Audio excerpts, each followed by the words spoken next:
জিজ্ঞাসা করি, আপনারা কি মৃত্যুদণ্ডের পক্ষে? আর সে মৃত্যুদণ্ড যদি ফাঁসি হয়, আপনারা জানি আপনাদের মধ্যে শতকরা ৬১ জন বলবেন হ্যাঁ, এবং আপনাদের মধ্যে শতকরা ২৮ জন বলবেন না। পিছন দিকে আপনাদের মধ্যে শতকরা ১১ জন বলবেন জানি না বা ভেবে দেখে নিন। আপনাদের মধ্যে যে শতকরা ৬১ জন হ্যাঁ বলবেন তাদের যদি জিজ্ঞাসা করি, আচ্ছা ফাঁসি ব্যাপারটা সম্বন্ধে কোনো ধারণা আছে আপনাদের? মানে ফাঁসি কিভাবে দেওয়া হয়? আপনারা না বলবেন। আমরা জানি নাই বলবেন আপনারা, কেননা যাদের ফাঁসি দেওয়া হয় তারা কিন্তু পরে এসে বলতে পারে না যে মশাই আমার এইভাবে ফাঁসি হয়েছে। তাই বলছিলাম চলুন একটা চান্স নেন, আজ একজনের ফাঁসি হবে, আপনাদের দেখিয়ে নিয়ে আসুন। হ্যাঁ, সেই খড়দহে কমণ্ডলের ফাঁসি হবে।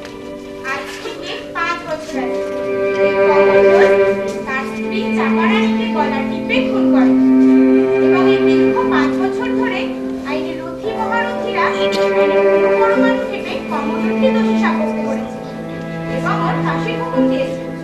আজ কমণ্ডলের ফাঁসি হবে। এখন সময় ভোর ৩:৩০। কমণ্ডলকে স্নান করানো হয়েছে, তাকে নতুন ধুতি পাঞ্জাবি পরানো হয়েছে। জেলা সাহেব অস্নেহে তাকে জিজ্ঞাসা করলেন সে কি সবাইকে চমকে দিয়ে সে বলেছে যে সে ভোরবেলা লঙ্কা পোড়া দিয়ে পান্তা ভাত খেতে হবে।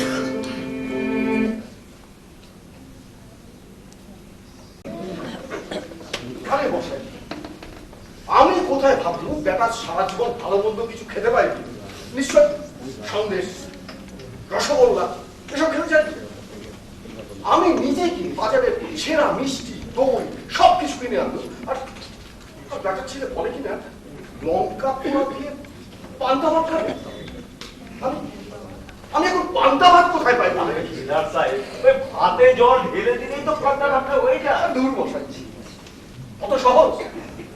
ফাঁসির আসামি, ওকে আমি চিট করেছি শুনলে গভর্নমেন্ট আমায় ঠিক করে দেবে না? এটা আমার কি বিপদে ফেললো বলুন দেখি। আচ্ছা মানে ওই পান্তা ভাতটা কি খাওয়াতেই হবে? আপনি বলছেন কি ডাক্তার? ফাঁসির আসামি শেষ ইচ্ছে, ওকে পান্তা ভাত না খাওয়াতে পারলে গভর্নমেন্ট আমার চাকরি খাবে। কি বিপদে বলুন বলুন তো।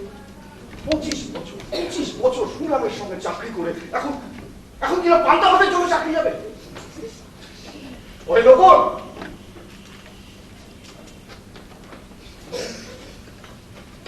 বলুন স্যার। তুমি একবার কথা ওখানে কি মেম সাহেবকে জিজ্ঞেস করো কাল রাতে ছোট খোকা ন্যাকার করেছিল বলে ভাত খায়, সে ভাতগুলো কি ফেলে দিয়েছে? Yes sir. আরে শোনো, যাচ্ছ কোথায়? যদি বলে হ্যাঁ ফেলে দিয়েছি, তবে তুমি তাকে পরিষ্কার বলে দিও যে বড়বাবু বলেছেন আপনি ছেলে পুলে নিয়ে সোজা আমাদের বাড়ি চলুন। চাকরি খুঁজে আপনি কিছুদিন পর ওখানে গিয়ে তো শোনো, যদি বলে না ফেলিনি জল দিয়ে রেখে দিচ্ছি, তবে তুমি থ্যাংক ইউ বলে সে ভাতগুলো একটা থালাতে করে নিয়ে আসবে। হ্যাঁ, আর সঙ্গে 4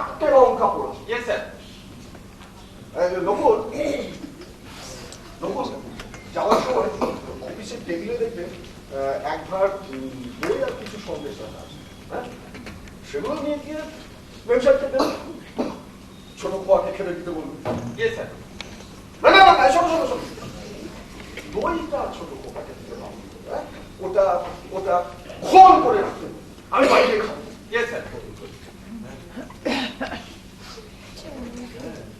কি হলো, দাঁড়িয়ে আছো? না স্যার, যদি আর কিছু বলার থাকে। না না, কিছু বলার নেই, তুমি এসো। Yes sir. আরে শোনো, একটু তাড়াতাড়ি। Yes sir.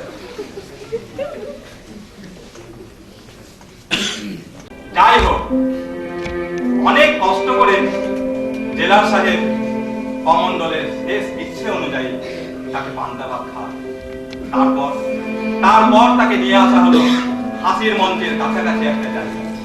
সেইখানে সরকারি পুরোহিত শ্রী পঞ্চানন বাচস্পতি মহাশয় তাকে গীতা পাঠ করে শোনাচ্ছেন। বসন্তি জীবনানি যথা বিহায় নবানি গৃহ্ণাতি নরোহ পরাণি তথা শরীরানি বিহায় জীবনানন্দানি এই হয়েছে। সংগ্রামানিতে। ঠিক 4:55 ঝোলাতে হবে, হ্যাঁ? আর বাচস্পতি সেই থেকে কি রং রং চং করেছে কে জানে। আরে জেলা সাহেব তো তাড়াহুড়ো না। ডাক্তার সাহেব, তার মাটা ঠিক হবে না, বুঝলেন না? সরকারি পুরুষ। তবে সরকারি গুরু, আরে বাবা, ঘড়ির কাঁটা তোমার সরকারি গুরুত্বের জন্য থেমে থাকবে না, সেটা টাইম হলে ফুরুত করে ঘুরবে। বাচস্পতি আপনার বলো কখন তোমরা রেডি তো? আগে হ্যাঁ স্যার। হ্যান্ডম্যান এসেছে, হ্যাঁ স্যার। সবই তো ঠিক আছে, কিন্তু বাচস্পতি এত দেরি করছে। আরে ও মশাই বাচস্পতি, আপনার বলো। আপনি অত্যন্ত অর্বাচীন। দেখছেন একটা লোক দরবারে চলে যাচ্ছে, তাকে একটু ঠাকুরের নাম শোনাচ্ছি আর আপনি থামতে বসেন। ঠাকুরের নাম? আপনি ওর কানের গোড়ায় বিড়বিড় করে ঠাকুরের মন্ত্র আওড়াচ্ছিলেন, আমার নামে খিস্তি করছিলেন, আমি শুনে গেছি। আরে তাড়াতাড়ি করুন, হাতে আর সময় নেই।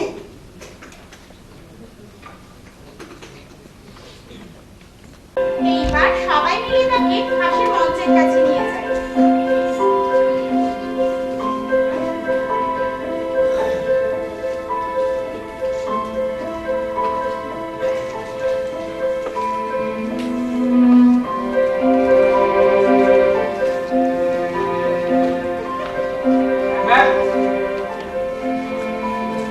তার হাত দুটো পেছন দিকে বাঁধা হয়।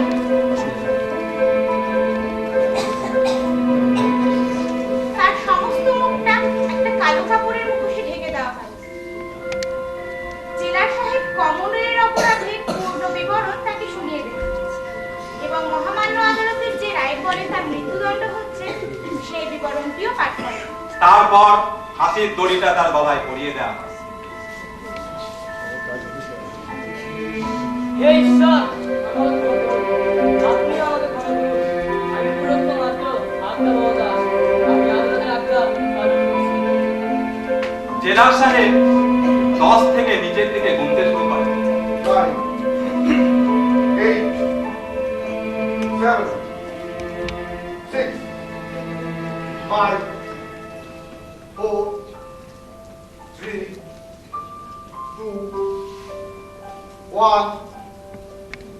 Hang him! যেই শূন্যে এসে পৌঁছলো, দড়িতে টান পড়ে। কমণ্ডলের পায়ের তলা থেকে কাঠের পাটাতনটা সরে যায়, তার দেহটা শূন্যে ঝুলে পড়ে। এইখানেই কমণ্ডলের জীবন শেষ। আর আমাদের নাটকের শুরু।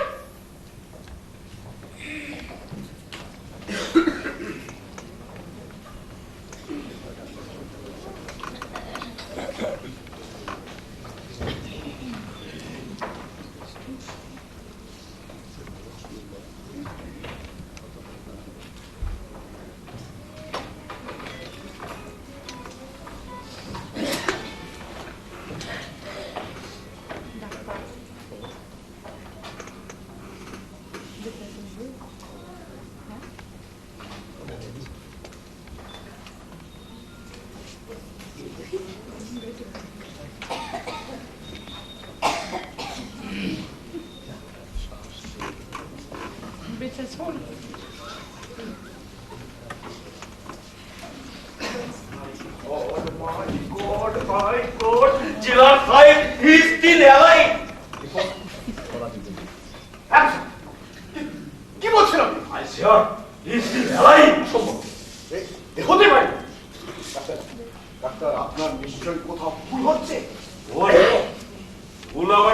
ইঞ্জিনিয়ার সাহেব, ডাক্তার হিসাবে মানুষ বাঁচবে কিনা সেটা হয়তো আমি ঠিকঠাক বলতে পারি না, কিন্তু মানুষ মরে গেছে কিনা সেটা আমি কিন্তু ঠিক বলতে পারি। হবেই তো মন্ত্র করার সময় এত বাধা দেওয়া এ কাজ কি একবারে সফল হবে না? ওকে কি আবার ফাঁসিতে ঝোলাতে হবে না? কি করবেন স্যার? সরকারি হুকুম বলছে হ্যাং টিল ডেথ। কিন্তু কমল এটা কি করে সম্ভব? Doctor, doctor, is it really possible? Well, I don't know. সাধারণত মানুষের মৃত্যুর 15 থেকে 30 সেকেন্ডের মধ্যে তার নাড়ি থেমে যায়, কিন্তু জিনার স্যার কি নেলাই।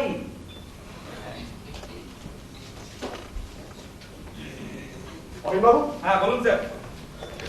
লাস্টটাকে নামিয়ে আনুন। Well guard sir, you can't call it a last, he is still alive. আরে থামুন তো মশাই, একটা কাজ ঠিকভাবে সারতে পারেন না, আবার আইন দেখাচ্ছেন।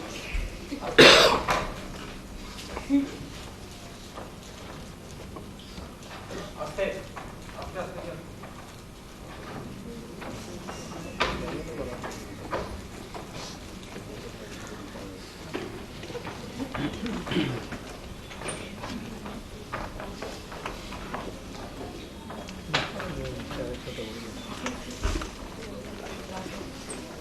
কমল, হ্যাঁ স্যার।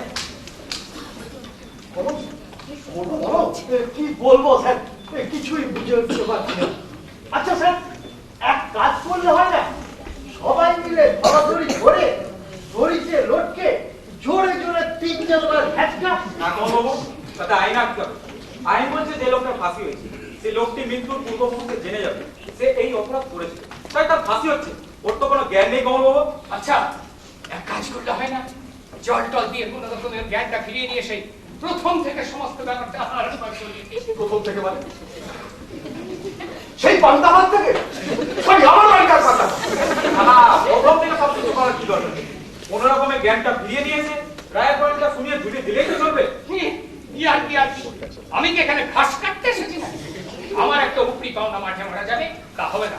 আপনারা ওর জ্ঞান ফিরিয়ে নিয়ে আসুন, আমি আবার প্রথম থেকে মন্ত্র করে দোহাই মশাই, আপনার আর মন্ত্র আমাদের কাজ নেই। আপনার এই বোম্বাই থাকা অং বং চং শুনে বোধহয় বেটা প্রাণটা বেরোতে চাইছে। ডাক্তার সাহেব, একবার দেখুন দেখুন, কোনো জ্ঞানটা ফিরিয়ে আনতে চাই।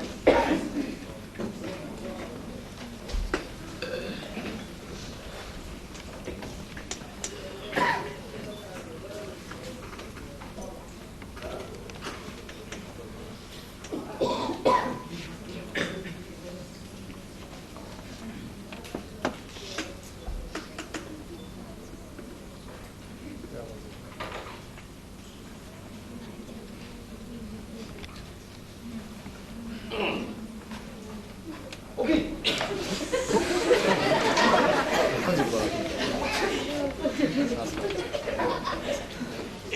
একে বলে হ্যাইও, আর্টিফিশিয়াল হ্যাইও, আর হ্যাইও এমনি করে হ্যাইও, আরে পড়ো পড়ো হ্যাইও, এদিকে হ্যাইও, তো হ্যাইও, বলে পড়ে হ্যাইও, হ্যাইও, চালু করে হ্যাইও।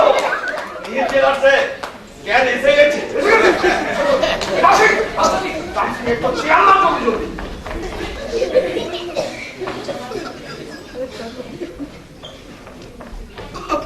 জানি না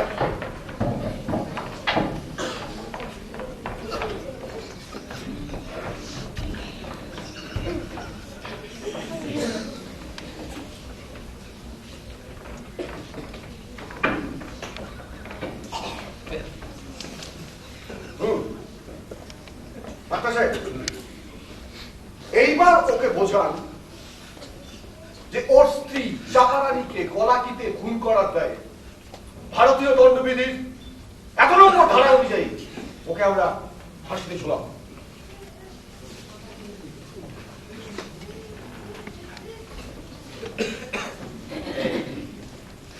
ভাই কমান্ডার, তুমি আমার কথা শুনতে পাচ্ছ?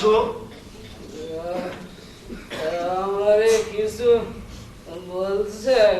হ্যাঁ ভাই, মানে তোমাকে বলছি।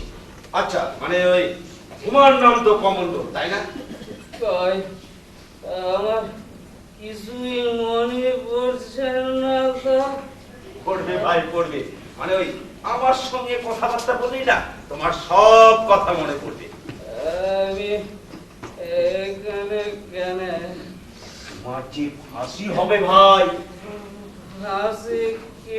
শাস্ত্রসম্মত উপায়ে গলায় দড়ি দিয়ে ঝোলানো। আপনি ফুটকাটা একদিন বন্ধ রাখবেন। ফাঁসি মানে হচ্ছে ভাই ওই হ্যান্ডিল, মানে আমি তো তোমাকে না, তোমাকে আমরা ঝোলাবো। ঝোলালে কি হবে? তুমি তুমি মরে যাবে। ওরা কি? বেঁচে না থাকা। আপনি বলুন আমি চলে যাই। দেখুন আপনি যদি আর একটাও কথা বলেন না, ও বাজে হয়ে যাবে বলে দিচ্ছি।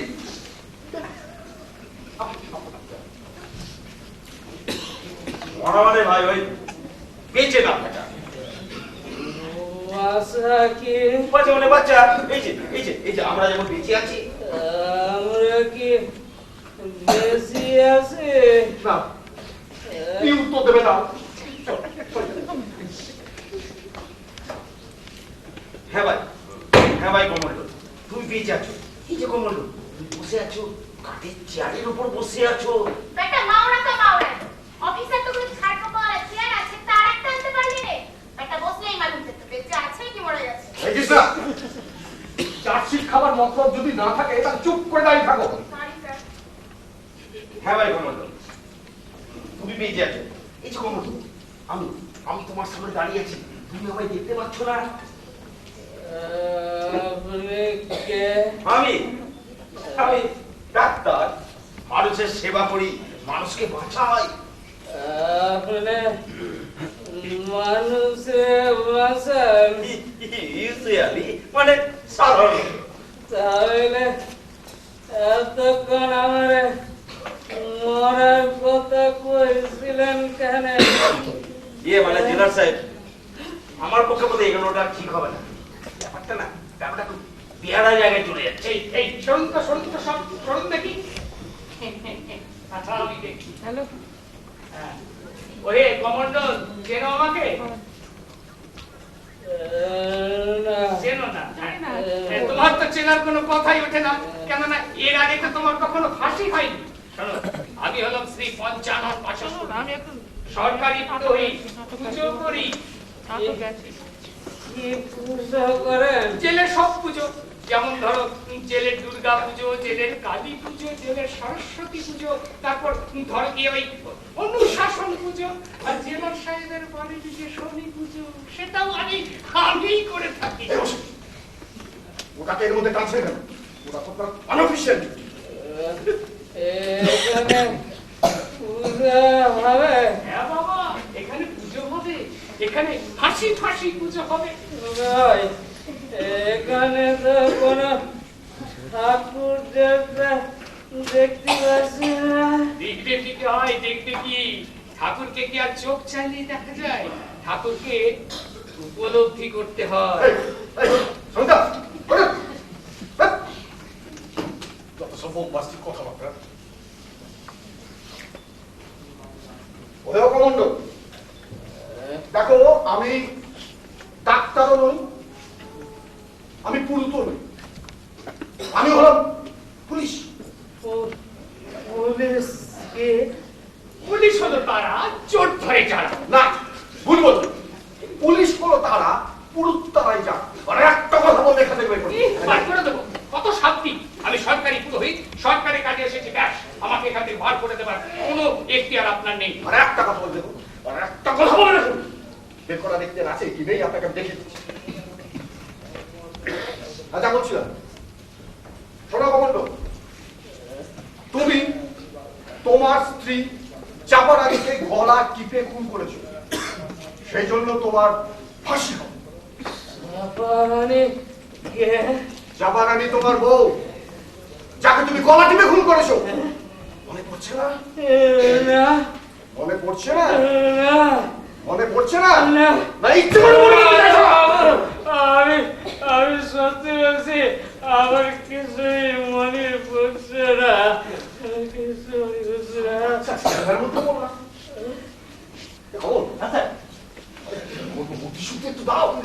বলবো স্যার, কিছুই বুঝে উঠতে পারছি না। স্যার এরকম ভাবে হবে না, সেদিনকার ঘটনা একটা ভিভিড ডেসক্রিপশন ওকে দিতে হবে স্যার। তোমার নাম দিদি। ঠিক আছে স্যার।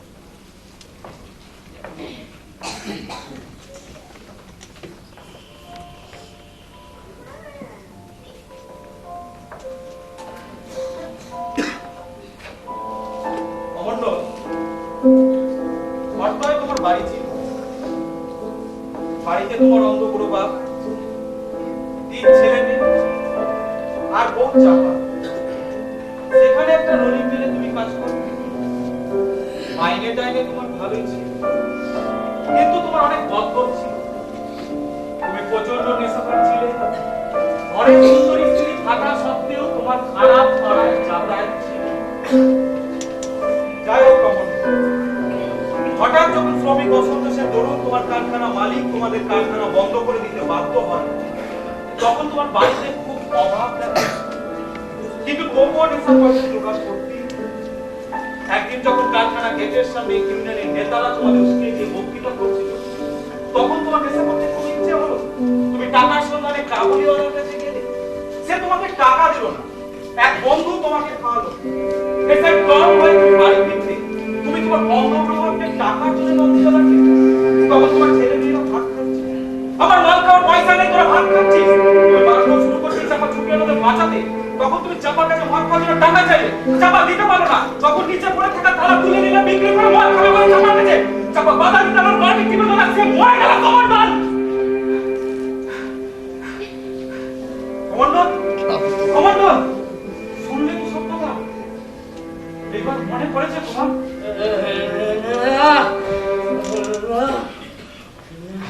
अरे भाई हिंदी में बताने से कुछ फायदा होगा? আরে দূর মাওরা, দেখছিস বাংলাতে কাজ হচ্ছে না, হিন্দি। আচ্ছা ছেলের মতো বলতো। স্যার, স্যার আমার মাথায় একটা আইডিয়া আসছে। ছাড়ো। মানে বলছিলাম কি, আমরা সবাই মিলে ওর সামনে একটা নাটক অভিনয় করে দেখাই না কেন? তার মানে কি বলতে চাইছো তুমি?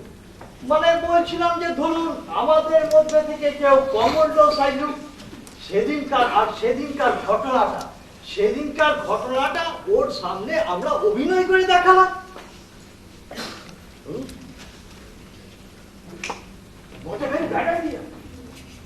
কি বলে টাকা সে কাজ হতে পারে বলে মনে হচ্ছে? বলছিলাম একটা চান্স নেওয়া যেতে পারে। তবে শুরু করা যাক। কমল, হ্যাঁ স্যার। কমল, আমি জানি তোমার অ্যাক্টিং ফ্যাক্টিং ভালো আছে। হ্যাঁ স্যার। তুমি ওর বাবা স্যার। আচ্ছা স্যার। আর হরিবাবু, হ্যাঁ বলুন স্যার। আপনি কমল। ঠিক আছে স্যার। তোমরা 3 জন ছেলে মেয়ে। Yes sir. টাকা স্যার, হ্যাঁ আপনি ওই চাপা। কে? আমি এসব মানে কি কথা বলতে গিয়েছিলাম স্যার? মানে এই চুপ পড়া অবস্থায় তাহলে চাপাটা নিয়ে কে করবে? আজে বাসস্পতি বসে শাড়ি হিসেবে কাজে লাগানো যায়। আমি আমার দ্বারা ওসব হবে না, আমার কাজ মন্ত্র পড়া ব্যাস। এই পাশে কথা বলবেন না। সরকারি ব্যাপার, হ্যাঁ? এখানে আমার কাজ বলে আলাদা করে কিছু থাকতে পারে না। আমি করতে পারবো না ব্যাস। আপনাকে করতে হবে ব্যাস। আপনি না করতে পারলে আপনার নামে আমি রিপোর্ট করবো ব্যাস। স্যার স্যার আমাদের মধ্যে গন্ডগোল। কেন তোমাদের আবার কি বলবো? না স্যার, ওই লোকটারও 2 মেয়ে আর 1 ছেলে। হ্যাঁ। তা আমি নকুলে রাম সিংকে বললাম তারা ফিমেল বলতে পারে। তা রাম সিং রাজি হচ্ছে না। नहीं साथी, हम जनाना का काम नहीं करेगा। দাঁড়াও, হরবর। তোমরা হরবর করো না তো। আচ্ছা রহিমবাবু, হ্যাঁ বলুন স্যার। ওই কমলদলের ছেলে মেয়েদের বয়সের চেষ্টাটা বলুন তো। তাকে স্যার ওর বড় মেয়েটা স্যার 11 বছরের স্যার, আর স্যার ছোট মেয়েটা স্যার 9 বছরের, আর স্যার একদম ছোট ছেলেটা স্যার 4 বছরের। তাহলে সিনিয়রিটি বলুন। নকুল তুমি বড় মেয়ে, কে স্যার? কৃষ্ণা তুমি ছোট মেয়ে, আর রামসিং তুমি ছেলেটা।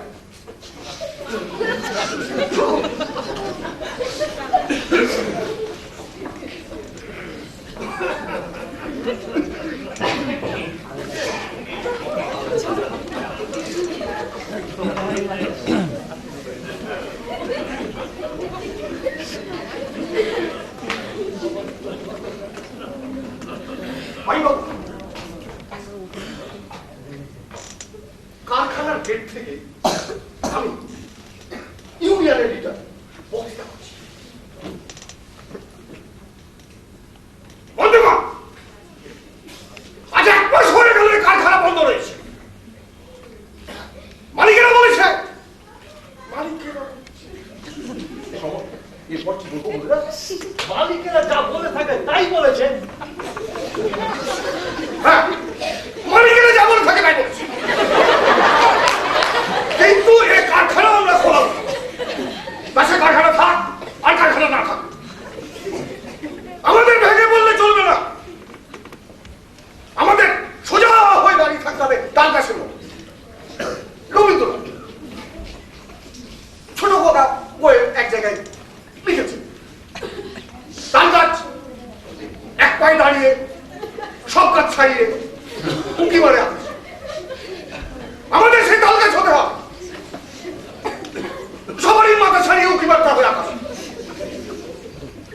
আপনারা সব একজোট হন, বন্দে মাতরম। আমাদের নেতা যুগ যুগ যুগ। বাবুদের বক্তব্য শুনে শুনে কান পচে গেল। এখন কোথায় সব একটু নেশা করছে, কিন্তু সালা পকেটে তো একটু পয়সা নেই। পয়সা পাই কোথায়, পয়সা পাই কোথায়? ওই তো রহমান খা কাবুলিওয়ালা। ও কি রহমান? ও রহমান ভাই, ওরে কি খবর বললেন বাবু, কেমন আছে? ভালো নয় ভাই, ভীষণ বিপদের মধ্যে আছি। আজ 1 মাস হয়ে গেল কারখানা বন্ধ, তাই তোমার কাছে এসেছি। আমার কাছে কেন আসিয়াছ? আমি তো তোমার কারখানা অনেক নেই আছি। যদি কটা টাকা ধার দাও। আরে টাকা ধার দিব তোমাকে? আরে তুমি টাকা ধার লইলে শোধ দেবে কি করিয়া? কারখানা খুললে সব শোধ করে দিব। তোমার কারখানা আর খুলবে না। একদিন না একদিন তো খুলবেই। তখন আমিও টাকা ধার দিবে, যত চাইবে তত দিবে। দেখুন এখানে 1 পয়সাও দেবে না।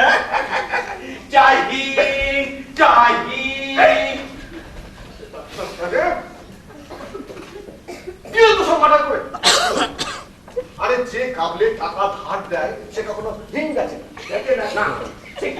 মানে আমার তো ধারণা ছিল যে হ্যাঁ, বেচে।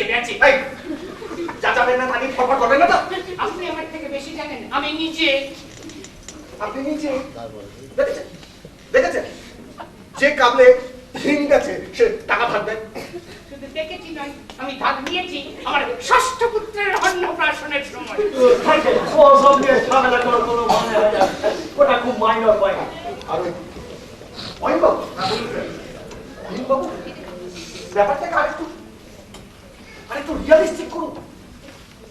আরে অত সফিস্টিকেটেড কথাবার্তা কমন রুমের কাছে লোকেদের মুখে মানায় না। আরে তুই সাথে খিস্তি করুন। পারবো না স্যার, কি পারবেন? কিস্তি চার করতে পারবো না। টিপি দেওয়া আছে স্যার। তার মানে কিসের দিন? আগে স্যার এই চাকরিতে ঢোকার পর স্যার প্রথম খুব মুখ খারাপ হয়ে গেছে। হ্যাঁ, তখন স্যার কিস্তি বেরোতো। বিয়ের পর শ্বশুর মশাইয়ের সঙ্গে গল্প করতে স্যার স্যার কাঁচা কিস্তি বেরিয়ে গেছে। সেই থেকে স্যার স্ত্রী টিপি দিচ্ছে। কিস্তির সঙ্গে কোনো মরা মুখ দেখবো এই চাকরিটা ছেড়ে পাঠশালা খুলে বসুন, যান। এই বাদি তো তুমি শুরু হ্যাঁ, আমি বলছিলাম কি স্যার, কমান্ডারটা আপনি করুন। কেন? সত্যি কথা বলতে কি sir, to make it realistic, কিস্তি একটু করা উচিত স্যার। আপনার আসে ভালো। না, খারাপ কথা বললে আমি এখানে থাকবো না। ব্যাস। চাকরি করতে এসে আপনার পিট পিট করে চলে, ঠিক আছে? কমন্ডলটা আমি না হয় করছি, কিস্তি টিস্তি একটু কম।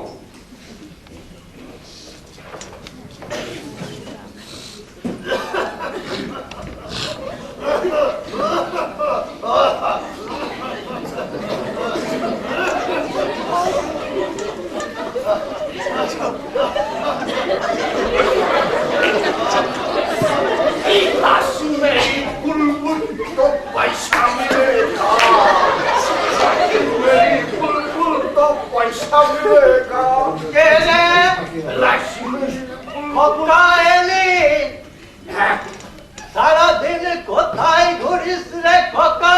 গরু সরাতে চাই রে বুড়ো। কি ধান্দায় আমি ঘুরি? কি ধান্দায় ঘুরিস রে খোকা? এমনের গোষ্ঠীর জামলার ব্যবস্থা করতে চাই রে বুড়ো।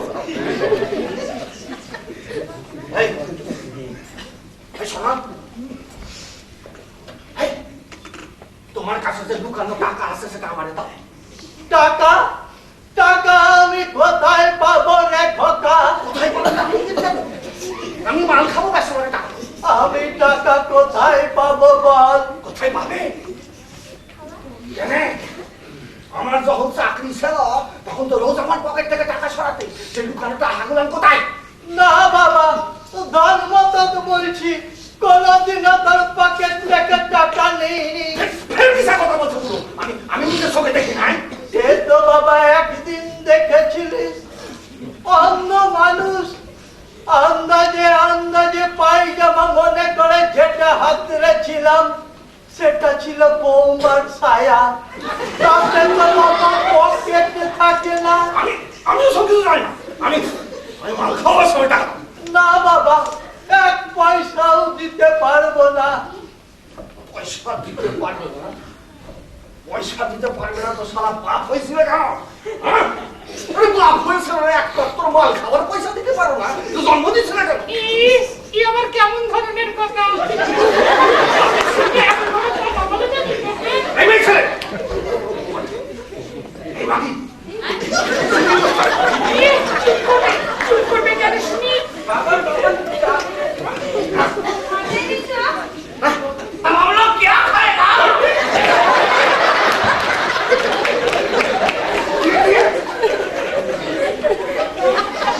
কথা যদি একটু বুঝি। আরে ওই মেয়েটি তো বাঙালি হলো, আচ্ছা না হিন্দুস্তানি।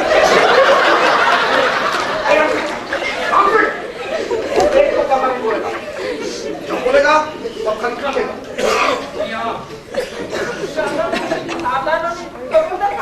আমার মাথা কি? কেনা মাথা, কোমর করা মাথা, তারা খাবো কি?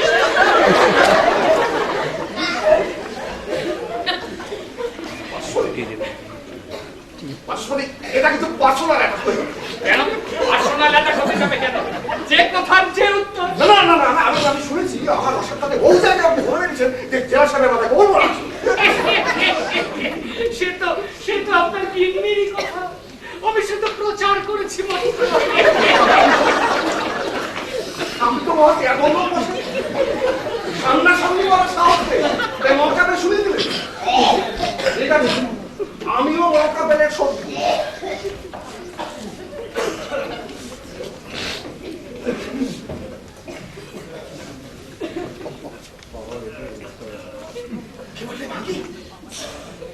আমার মাথায় গোবর পড়ে তো বাবার মাথায় গোবর তো বাবার কথা বলবে না বলে দিচ্ছি।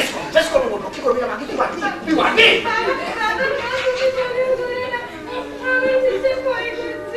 ও খোকা, ও বউ, কি হলো রে কথা? সব কথাই কাজ করবো তুই চুপ করে বস থাক। সে কথা শুনতে গা চলে যায়। পুরো বাপ তাকে বলে কিনা চুপ মেরে বসে না। মাগি তুই করে চুপ করবে কেন শুনি? ভাবতে পারি ওইটা নয়, কিল মারার গোসাই। মাগি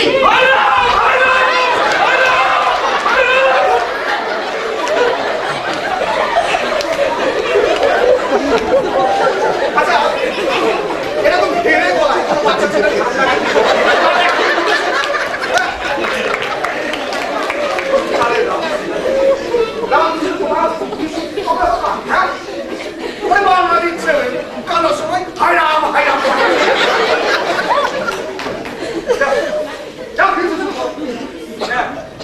আমি বলছিলাম কি স্যার, অনেক দূর তো হলো, ইতিমধ্যে জিজ্ঞেস করলে হয় না যে ওর কিছু মনে পড়েছে কিনা?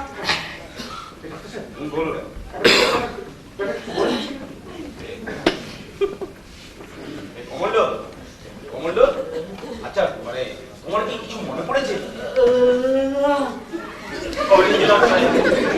আরে চালান চালিয়ে যান। আমার তো বেশ ভালোই লাগছে। সেই কবে বাল্যকালে যাত্রা করেছিল, প্রতিবাদের চেয়ে এখনো খবর হয়নি। আপনার কি মশাই এসুন থাকছে আমার কত কষ্ট করে বানিয়ে ডায়লগ বলতে জানেন কেন এসব বাংলা তো প্রত্যেকেরই মুখস্থ করেছে, কেননা সকলেরই বাড়িতে পত্নী আছে। না আমার পত্নী থাকলেও তার সঙ্গে আমার ঝগড়া হয় না। তিনি আমায় যথেষ্ট স্নেহ করেন। আসলে কেন হয় বাবু? না মানে এখানে স্যার স্নেহ কথাটা ঠিক প্রযোজ্য নয়, স্নেহ কথাটা স্যার বড়দের ক্ষেত্রে। আপনি বোধহয় জানেন না আপনার বৌদি আমার থেকে 3 বছরের বড়।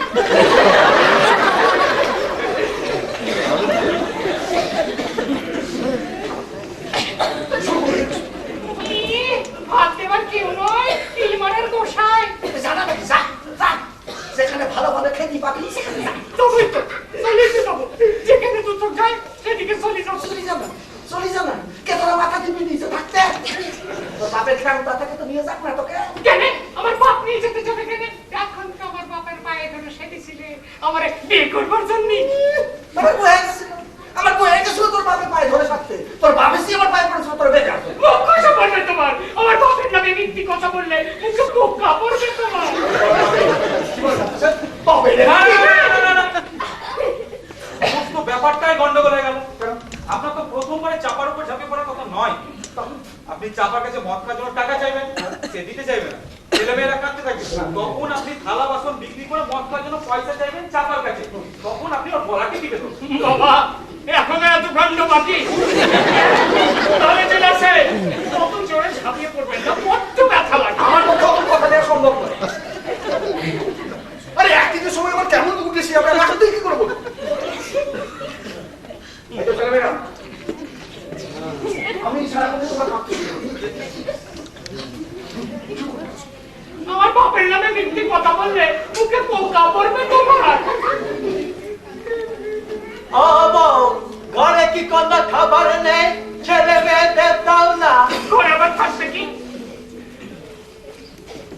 যেমন বাপ ছেলে মেয়েদের খেতে দিতে পারে না। এবার কি চুপ করবি? আরে তোর না ভোগ লাগাও। অন্য কোনো বউ হলে, হ্যাঁ অন্য কোনো বউ হলে কবে চলে যেত। আমার মতো সত্যি সত্যি দিয়েছিলে তাই বেঁচে গেলে। সত্যি সত্যি রঙে তুই যা সত্যি গিরি পড়াস, যদি সত্যি হবি আমি তো ছোট ছেলেটা মেয়েরও ভাষায় কথা বলে কেন? ঠাকুর নেই। এই, এ মাটিটা কেমন? ওই থালাটা দেখি না? খবরদার ও থালায় তুমি হাত দেবে নি। ও আমার বিয়ে কানে তুই কুচি করেছে তোর দাঁড়ে থালা। দেবে নি, দেবে নি। না না না দেবে নি। না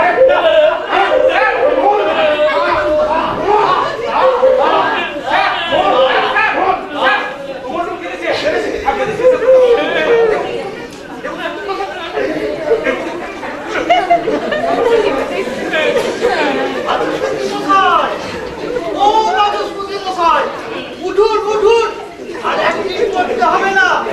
অমৃত্যুর কেঁদেছে। স্যার শান্তির আসুন, বাচস্পতি মশাই নড়ছেন না।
এখন পারি বাসুপতি, বাসুপতি, আরে কি ইয়ার্কি করছেন? তোর না মাইনি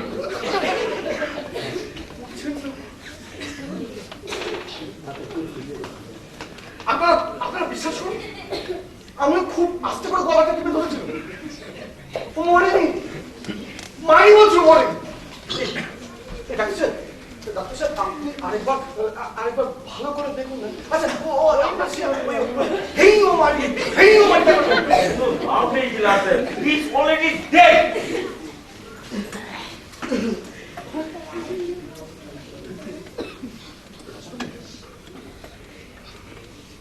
বাসুপতি একবার উঠে বসো, হ্যাঁ উঠে বসো, হ্যাঁ একবার চোখ খুলে তাকাও। বাচস্পতি, বাচস্পতি, বাবা আমার, ভাই আমার, দাদা আমার, ওঠো,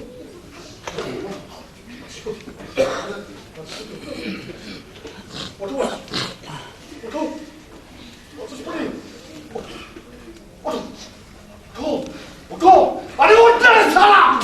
এই বাচস্পতি, বাচস্পতি, বাচস্পতি,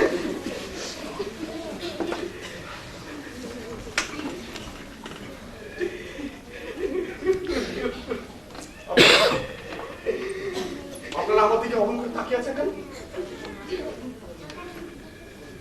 বিশ্বাস করুন, আমি ওকে মারতে চাইনি। আরে ওর উপর তো আমার কোনো রাগই ছিল না। একটুটা খ্যাচ খ্যাচ করতাম শুধু সংস্কৃত বলার জন্য। আসলে ছোটবেলায় আমি সংস্কৃত বারবার ফেল করতাম তো, সংস্কৃত বলার লোক দেখলেন আমার মাথা কাম করো। কিন্তু তার জন্য ফোন করার কথা তো আমি তো ভাবতেই পারি। আপনারা বিশ্বাস করুন, বিশ্বাস করুন আমাকে। ভগবান, কেউ ভাই বিশ্বাস করছে না। হেডকোয়ার্টারে ফোন করে ব্যাপারটা জানা দরকার। Doctor, what is your opinion? Well, you can call it a case of murder. No, no, no, no, no. Wait, madam. It's an accident. কি করে হবে স্যার? Accident নয়। আরে আমি তো খুব আস্তে করে গলাটা টিপে ধরেছিলাম। কে জানতো যে শালা আমাকে ফাঁসি দিয়ে জন্য মরে যাবে? না, এটা মার্ডার, এটা একটা accident. এটা একটা তো accident. কমান্ডারের বেলা তো অ্যাক্সিডেন্ট হতে পারতো। দুটো কেসের মোটিভ এক নয় অভিবাবু। দুটো কেসের মোটিভ এক নয়। কমান্ডারটা বউকে মেরেছিল। আমার শুনে মরে গেছে। তার মানে আপনি বলতে চাইছেন বাচস্পতি সুইসাইড করেছে? আরে শালা, আমি যে কি বলতে চাইছি আমি নিজে বুঝতে পারছি না। আপনি প্লিজ আরে জেলা সাহেব, আমি আপনাকে কেমন করে বাঁচাবো? আপনি তো কোনো অসুখ বিসুখ করেনি।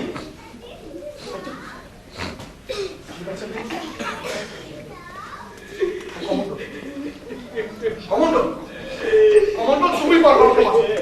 আচ্ছা, কমান্ডার তুমি তো সমস্ত বাড়ির সাথে, তুমি তো দেখেছো শুধু তোমাকে বোঝানোর জন্য খুব আস্তে করে গলাটা আমি টিপে ধরেছিলাম। আমি ওকে মারতে চাইনি, তুমি তো সমস্ত বাড়ির সাথে, তুমি তো সমস্ত বাড়ির ওকে সাক্ষী মেনে কি করবেন স্যার?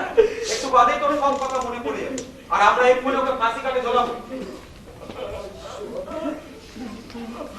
কিছু মনে না পড়ে। কমান্ডার, তুমি কোনো কিছু দেখো, তুমি কোনো কিছু দেখো না, তুমি কোনো ঘটনা সামনে, তুমি কমান্ডার নও, চাপারানি তোমার কেউ নয়, তুমি কাউকে মারতে খুলতে পারো।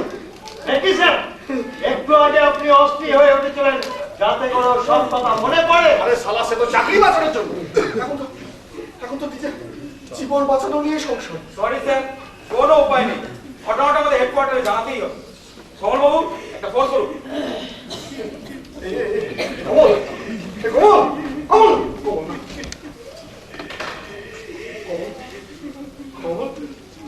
আমি তোমাকে কত ভালোবাসি কমল, আমি তোমাকে কত ভালোবাসি বলো।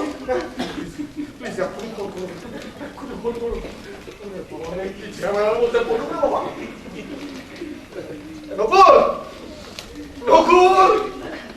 নকুল মেয়েছেনকে বলে ঘোল আর করতে হবে না, ঘোল আর করতে হবে না, ঘোল আর করতে হবে না। কাঁদবেন না স্যার, খুব খারাপ লাগে।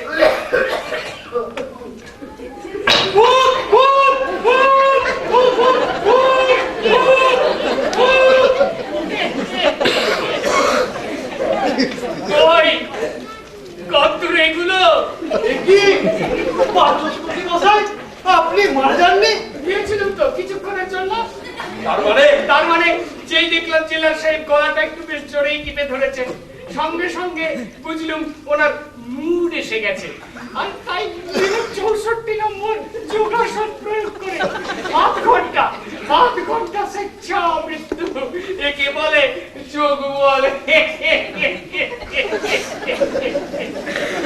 যোগ বলে।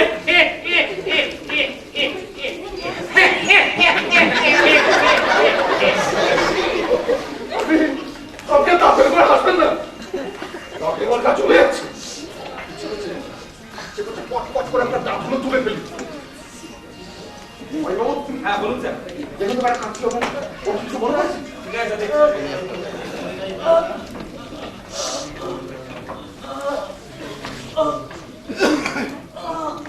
স্যার মনে হচ্ছে কিছু স্যার ওর মনে পড়েছে। মনে পড়ছে? মনে হচ্ছে স্যার, দেখুন স্যার। এই অবন্ধ, অবন্ধ, অবন্ধ, তোমার সমস্ত কিছু মনে পড়েছে তো? মনে পড়েছে আমার সব কিছু মনে পড়ে গেছে। কি মনে পড়েছে? বলো, বলো, বলো। আমার একটা সোনার সংসার ছিল। সোনার সংসারই তো 3 ছেলে মেয়ে 1 বউ। আমার মতন তো নয়, 9 ছেলে মেয়ে 2 বউ। আপনার কেচ্ছা কে শুনতে চেয়েছে? ইচ্ছা বললেন কেন? কেচ্ছা নয়, কেচ্ছা নয়, নিজের মেয়ের বয়সী শালী তাকে আবার বিয়ে করেছে। স্যার, তো এতেই আপনার শরীরে রক্ত উত্তপ্ত হয়ে উঠল। হবে। আর আপনার স্ত্রী কি শনিবার কেন শনি পুজো করেন সে কি আপনি অনুমান করতে পারেন? কেন? আমার মঙ্গল আছে। আপনার মঙ্গলের জন্য না হাতি। আপনার স্ত্রী নিজে আমায় বলেছেন, ঠাকুর মশাই শনি ঠাকুরকে বলুন ওই রাক্ষসীর নজর থেকে যেন আপনার বড় শাড়িকে বাঁচিয়ে রাখতে পারি। আর এই শালী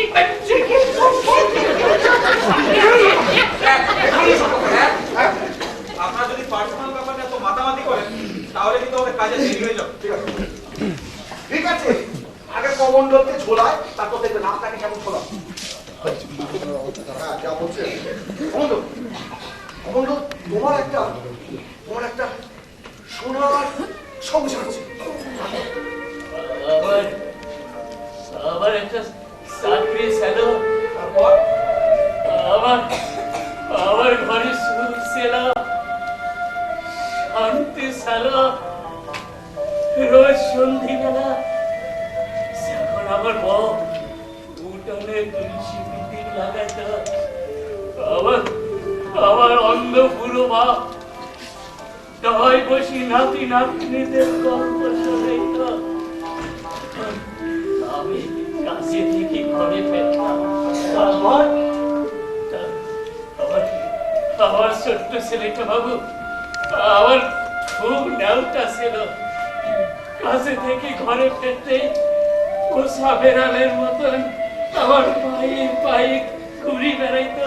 আর তখন বাবুরা সুখে আমার বুকের মধ্যেটা একেবারে উথাল পাথাল করে উঠত।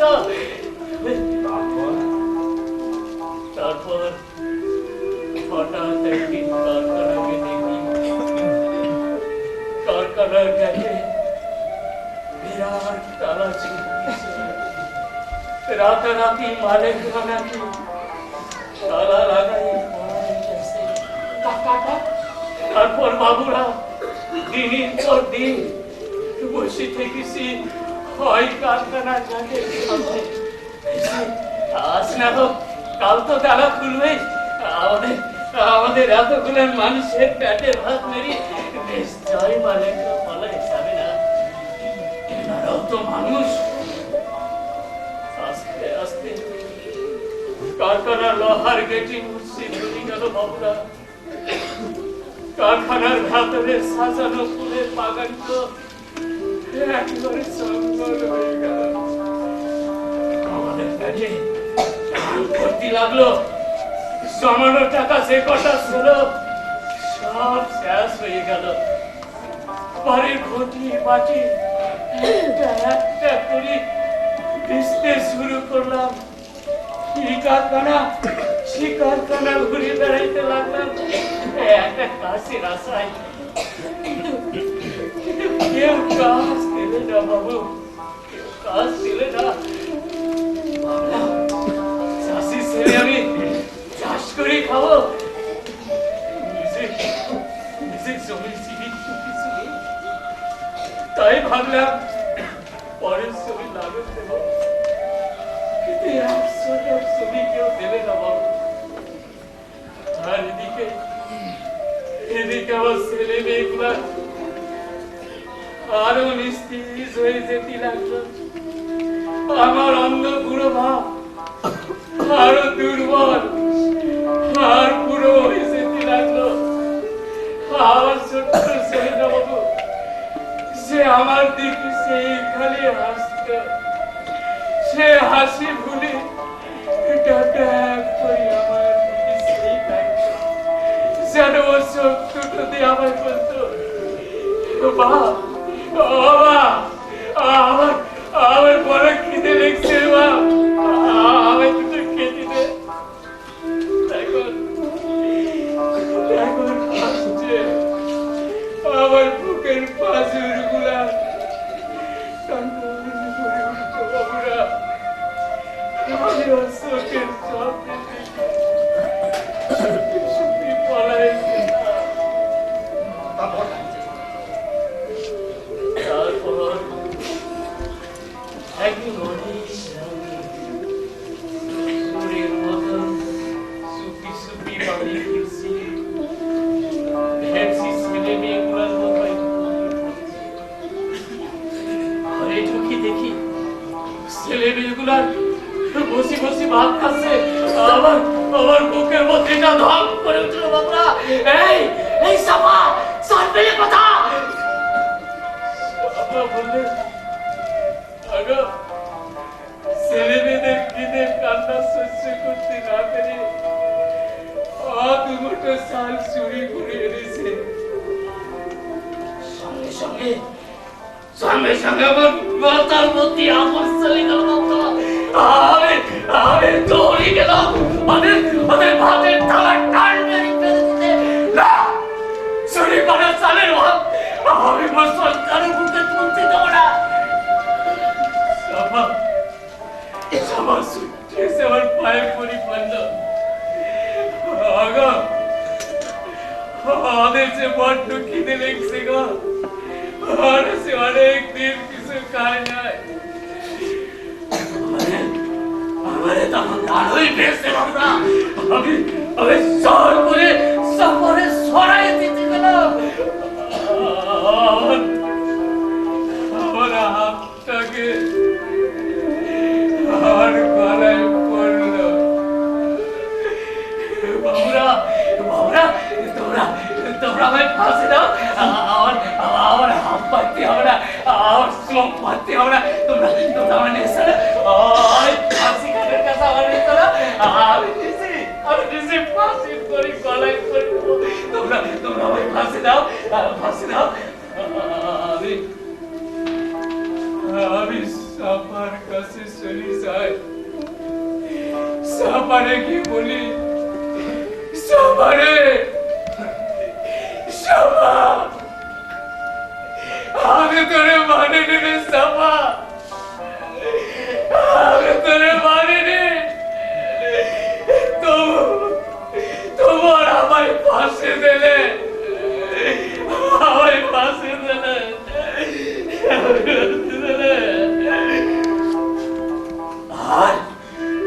আর যারা সত্যি ধরে মেরেছে তাদের তো কেউ ছেড়ে নাই। তাই তাদের ফাঁসি কোনদিনও হবে না, তাদের ফাঁসি কোনদিনও হবে না, তাদের ফাঁসি কোনদিনও হবে না।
থিয়েটারের প্রথম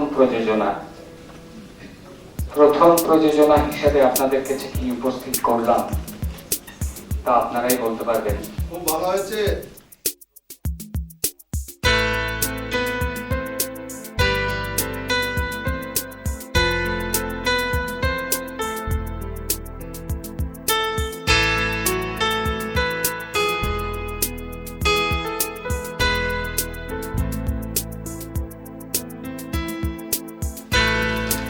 আমি আপনাদের অনুরোধ করব, সত্যি যদি নাটকটি আপনাদের কোন রকম ভালো লাগে আপনাদের, একটু হাত তালিয়ে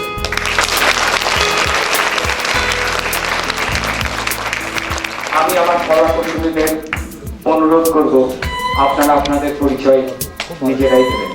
ডাক্তার রবীন্দ্র প্রসাদ সিনহা। আমরা দুজন বসে গেছিলাম, তার মধ্যে আমি একজন অতীন কুমার দাস। অজিত রজক, নকুল তন্ময় দাস, রাম সিং শান্তনু পান্ডে, অমর সৌমেন দাস, কমণ্ডল নিশিত কুমার দাস, আসুরে রামদাগুন, কৃষ্ণা ঘোষিকা এবং কৃষ্ণা রিয়াসী, জেলার রাজেন্দ্র প্রসাদ সিংহ। একদম ওই প্রান্তে একটি বাচ্চা ছিলেন, মাত্র ক্লাস 8 পড়ে। ও আমাদের আজকের এই শব্দ প্রক্ষেপণের দায়িত্ব ছিল।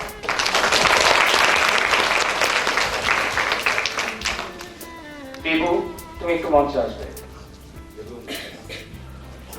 দেবব্রত দাস এবং গোপাল দাস।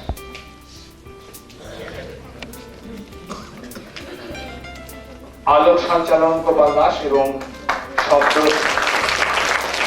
দেবব্রত দাস। আর আমি বাচস্পতি, এই নাটকের প্রথম পরিচালক।